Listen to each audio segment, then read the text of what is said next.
मोदी को गाली देने के लिए कोई कम जगह है क्या? पूरा मैदान खाली पड़ा है और मोदी को कोई इतराज नहीं है।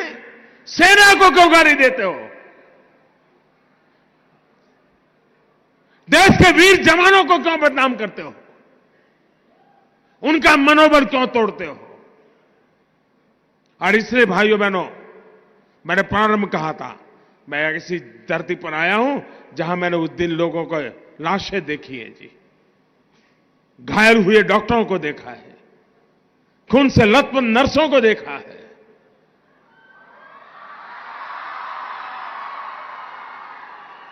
इसलिए मैंने कहा था मैं यहां आया हूं, खुल करके बोलूंगा।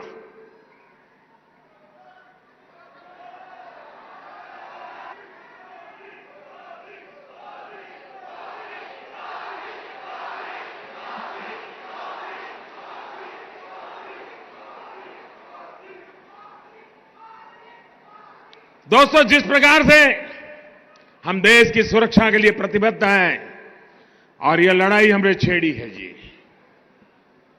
या मान के चलिए हम देश हित में जो भी आवश्यकता होगा उसको करना हमारी प्राथमिकता रहेगी। मैं देश को विश्वास दिलाना चाहता हूं।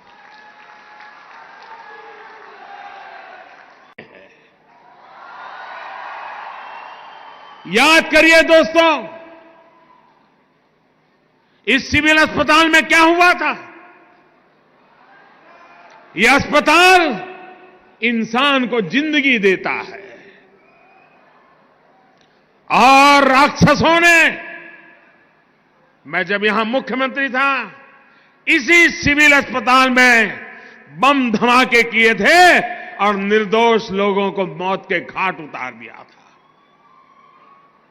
याद है कि नहीं है? सीमा के उस पार से आतंक होता था। क्या उस समय दिल्ली में बैठे हुए लोगों का दायित्व नहीं था कि हिसाब चुकता करे? भाइयों बहनों, ऐसे ऐसे चीजें मेरे दिल में पड़ी हुई है। और मैंने उस दिन भी कहा था, पुलवामा के बाद मैंने पब्लिकली कहा था कि जो आग देशवासियों के दिल में है वो आग मेरे दिल में भी है।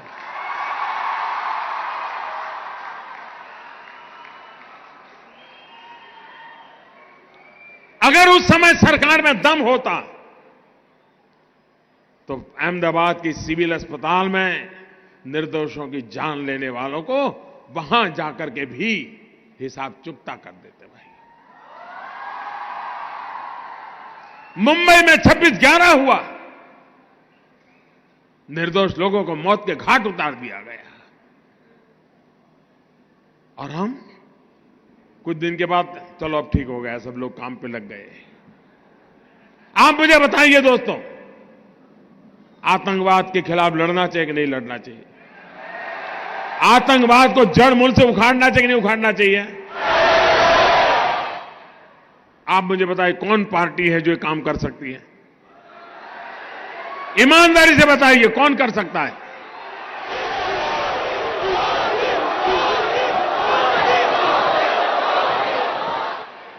हम एक तरफ गलत करने वालों को सजा दे रहे हैं और भाइयों बहनों, भूल नहीं सकता हूं और इसलिए मैं आपको कहना चाहूंगा, 7वें पाताल में होंगे उनको भी मैं छोड़ने वाला नहीं हूं।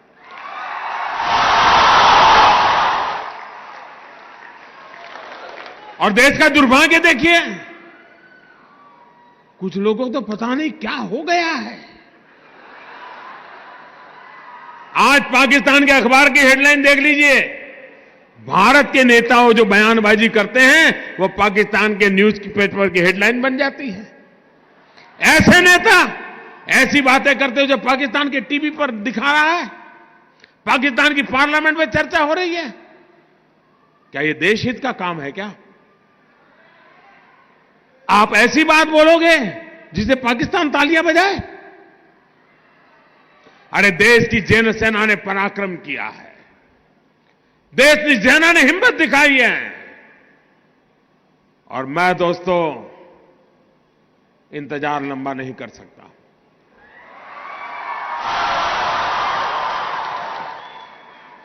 चुन चुन करके हिसाब लेना ये मेरी फितरत है।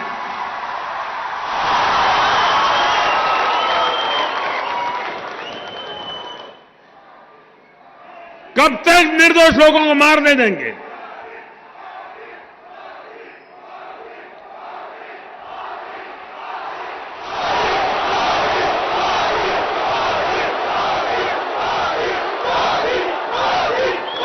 आप दोस्तों बताइए मुझे, आपको हमारे देश की सेना पर भरोसा है? उनकी बातों पर भरोसा है? वो जो कहते हैं उस पर आप विश्वास करते हैं? सेना जो कहे उस पर मुझे विश्वास करना चाहिए? सेना जो कहे उसको मुझे मानना चाहिए?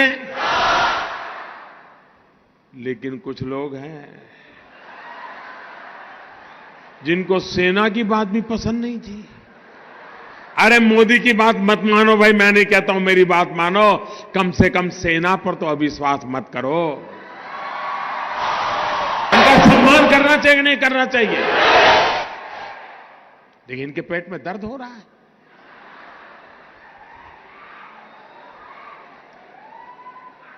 अब ये कहते हैं ये तो चुनाव वाला खेल है। जब सर्जिकल स्ट्राइक हमने पहली बार की तब कहां चुनाव था भाई? ये हमारा सिद्धांत है, हम घर में घुस के मारेंगे।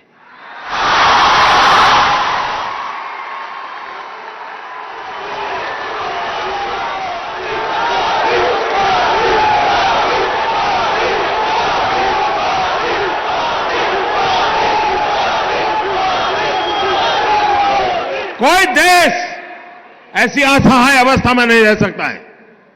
40 साल से आतंकवाद हिंदुस्तान के सीनों में गोलियां दाग रहा है जी।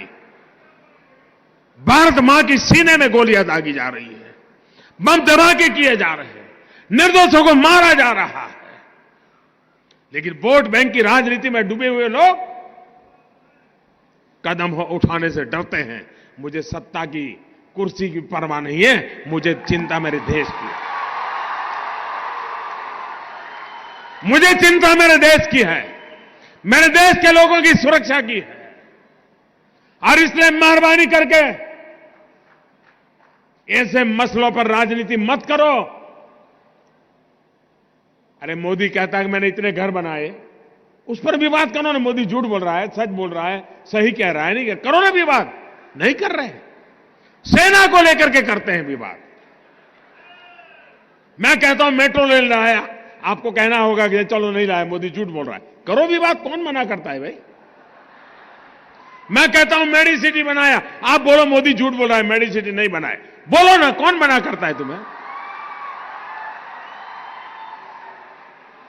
मोदी को गाली देने के लिए कोई कम जगह है क्या?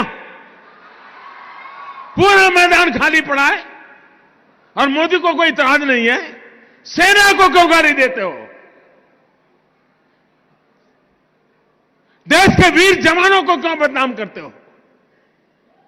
उनका मनोबल क्यों तोड़ते हो?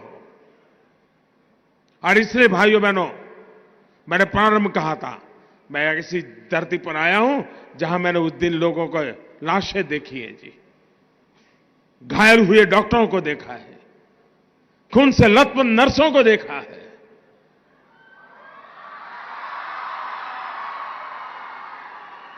इसलिए मैंने कहा था मैं यहां आया हूं, खुल करके बोलूंगा।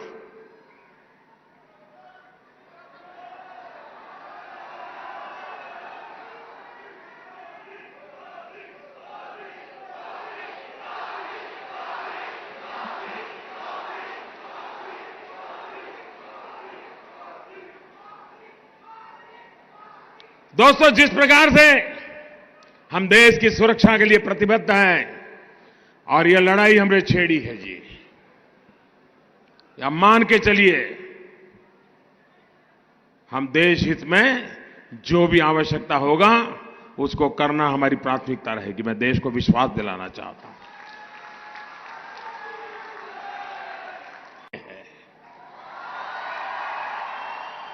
याद करिए दोस्तों, इस सिविल अस्पताल में क्या हुआ था? यह अस्पताल इंसान को जिंदगी देता है और राक्षसों ने, मैं जब यहां मुख्यमंत्री था, इसी सिविल अस्पताल में बम धमाके किए थे और निर्दोष लोगों को मौत के घाट उतार दिया था। याद है कि नहीं है? सीमा के उस पार से आतंक होता था। क्या उस समय दिल्ली में बैठे हुए लोगों का दायित्व नहीं था कि हिसाब चुकता करे? भाइयों बहनों, ऐसे ऐसे चीजें मेरे दिल में पड़ी हुई है। और मैंने उस दिन भी कहा था, पुलवामा के बाद मैंने पब्लिकली कहा था कि जो आग